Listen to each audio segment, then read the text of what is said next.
Vote മോഷണമുയർത്തി Rahul Gandhi തുറന്നുവിട്ട ഭൂതം രാജ്യമെങ്ങും കോളിളക്കം സൃഷ്ടിച്ചുകൊണ്ടിരിക്കുകയാണ്. ഒരു വശത്ത് ആരോപണങ്ങൾക്ക് തെളിവുകൾ ഹാജരാക്കാൻ നിരന്തരം ആവശ്യപ്പെടുന്നു തെരഞ്ഞെടുപ്പ് കമ്മീഷൻ. മറുഭാഗത്ത് രാജ്യത്തിന്റെ വിവിധ ഭാഗങ്ങളിലായി കൂടുതൽ മണ്ഡലങ്ങളിൽ ക്രമക്കേട് ആരോപണങ്ങളുമായി കൂടുതൽ വിവരങ്ങളും പുറത്തുവരുന്നു. ഇപ്പോഴിതാ കഴിഞ്ഞ ലോക്സഭാ തെരഞ്ഞെടുപ്പിൽ കോൺഗ്രസ് ചെറിയ ഭൂരിപക്ഷത്തിന് രണ്ടാം സ്ഥാനത്തായ 70-ലേറെ മണ്ഡലങ്ങളിലെ വോട്ടർ പട്ടിക വിശദമായി പരിശോധിക്കാനുള്ള നീക്കങ്ങളും നടക്കുന്നുണ്ട്. പ്രധാനമന്ത്രി നരേന്ദ്രമോദിയുടെ മണ്ഡലമായ വാരാണസിയിലെ വോട്ടർ പട്ടികയും പരിശോധിക്കുമെന്ന് പ്രഖ്യാപനം വന്നിട്ടുണ്ട്. അതിനിടെ 2024 ലോക്സഭാ തെരഞ്ഞെടുപ്പ് കാലത്തുൾപ്പെടെ മുഖ്യ തെരഞ്ഞെടുപ്പ് കമ്മീഷണറായിരുന്ന രാജീവ് കുമാർ രാജ്യം വിട്ടതായുള്ള വാർത്തകളും പ്രചരിക്കുന്നുണ്ട്. രാഹുലിന്റെ ആരോപണ മുനകൾ നീളുന്നത് രാജീവ് കുമാറിലേക്കായിരുന്നു. ഇദ്ദേഹം വിദേശത്തേക്ക് കടന്നതായാണ് സോഷ്യൽ മീഡിയ പ്രചാരണം. ഈ വാർത്തകളിൽ അദ്ദേഹവുമായി അടുത്ത ബന്ധമുള്ള ചില വൃത്തങ്ങൾ വിശദീകരണവുമായും രംഗത്ത് വന്നിട്ടുണ്ട്. വാർത്ത വിശദമായി തന്നെ പരിശോധിക്കാം. സ്വാഗതം ഇൻഡെപ്തിലേക്ക്.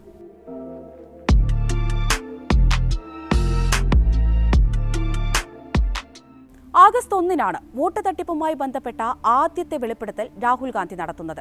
വോട്ട് കൊള്ളയുടെ തെളിവ് തങ്ങളുടെ കൈവശമുണ്ടെന്നും ആറ്റം ബോംബ് കണക്കെയുള്ള ആ വിവരങ്ങൾ പുറത്തുവന്നാൽ തെരഞ്ഞെടുപ്പ് കമ്മീഷൻ പിന്നീട് രാജ്യത്ത് കാണാനുണ്ടാകില്ല എന്നുമായിരുന്നു രാഹുൽ അന്ന് വെളിപ്പെടുത്തിയത്.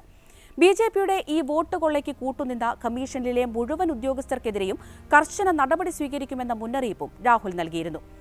ഏത് ഉയർന്ന ഉദ്യോഗസ്ഥനാണെങ്കിലും വെറുതെ വിടില്ല എന്നും പ്രതിപക്ഷ നേതാവ് വ്യക്തമാക്കി. എന്നാൽ ബിജെപിക്കൊപ്പം തെരഞ്ഞെടുപ്പ് കമ്മീഷനും പരാമർശങ്ങൾക്കെതിരെ രംഗത്തെത്തി. പ്രസ്താവന തെറ്റിദ്ധാരണാജനകമാണെന്നും അടിസ്ഥാനരഹിതമാണ് എന്നുമായിരുന്നു കമ്മീഷന്റെ പ്രതികരണം. രാഹുൽ രാജ്യത്തെ ഭരണഘടനാ സ്ഥാപനങ്ങളുടെ വിശ്വാസ്യതയെയാണ് ചോദ്യം ചെയ്യുന്നതെന്ന് ബിജെപി നേതാക്കളും കുറ്റപ്പെടുത്തി. രാഹുലിനെതിരെ നടപടിയും ആവശ്യപ്പെട്ടു നേതാക്കൾ. പിന്നീട് ആഗസ്റ്റ് 7-നാണ് ഡൽഹിയിലെ കോൺഗ്രസ് ആസ്ഥാനത്ത് രാഹുൽ ഗാന്ധി വാർത്താ സമ്മേളനം വിളിച്ചു ചേർക്കുന്നത്. മണിക്കൂറുകൾ നീണ്ട വാർത്താ സമ്മേളനത്തിൽ രാജ്യത്തെ പിടിച്ചുകുലുക്കുന്ന വെളിപ്പെടുത്തലുകൾ നടത്തി രാഹുൽ ഗാന്ധി. മഹാരാഷ്ട്ര, കർണാടക, രാജസ്ഥാൻ, ഹരിയാന ഉൾപ്പെടെയുള്ള സംസ്ഥാനങ്ങളിൽ നടന്ന നിയമസഭാ തെരഞ്ഞെടുപ്പിലും ലോക്സഭാ തെരഞ്ഞെടുപ്പിലുമെല്ലാം വ്യാപകമായ കള്ളവോട്ടുകൾ ഉണ്ടായിരുന്നു എന്നായിരുന്നു പ്രധാന ആരോപണം. കർണാടകയിലെ ബംഗളൂരു സെൻട്രൽ ലോക്സഭാ മണ്ഡലത്തിലെ മഹാദേവപുര എന്ന നിയമസഭാ മണ്ഡലം മാത്രമെടുത്ത് നടത്തിയ സമഗ്രമായ പരിശോധനയിലെ കണ്ടെത്തലുകൾ പവർ പോയിന്റ് പ്രസന്റേഷനായി രാഹുൽ ഗാന്ധി മാധ്യമങ്ങൾക്ക് മുന്നിൽ അവതരിപ്പിച്ചു. 1,00,000-ലേറെ വ്യാജ വോട്ടർമാരെ വോട്ടർ പട്ടികയിൽ പുതുതായി ചേർത്തതിന്റെ തെളിവുകളാണ് അദ്ദേഹം പുറത്തുവിട്ടത്.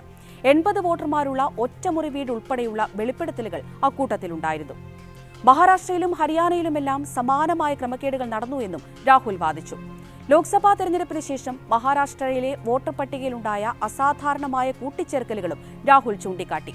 ബിജെപിയുടെ ഈ തട്ടിപ്പുകൾക്കെല്ലാം തെരഞ്ഞെടുപ്പ് കമ്മീഷന്റെ സഹായമുണ്ടെന്നും അദ്ദേഹം ആരോപിച്ചു. ഇതിൽ പങ്കാളികളായ മുഴുവൻ പേരെയും പുറത്തു കൊണ്ടുവരുമെന്നും രാഹുൽ മുന്നറിയിപ്പ് നൽകി.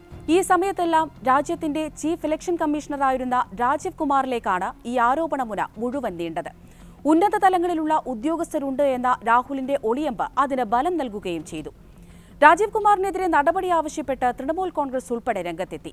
അദ്ദേഹത്തിനെതിരെ കേസെടുക്കണമെന്ന് തൃണമൂൽ ദേശീയ ജനറൽ സെക്രട്ടറി അഭിഷേക് ബാനർജി തെരഞ്ഞെടുപ്പ് കമ്മീഷനോട് ആവശ്യപ്പെട്ടു. ഈ ആവശ്യം ഏറ്റുപിടിച്ച് കൂടുതൽ പാർട്ടികളും നേതാക്കളും രംഗത്തെത്തി. ഇതിനു പിന്നാലെയാണ് രാജീവ് കുമാർ രാജ്യം വിട്ടു എന്ന വാർത്തകളും പ്രചരിക്കുന്നത്.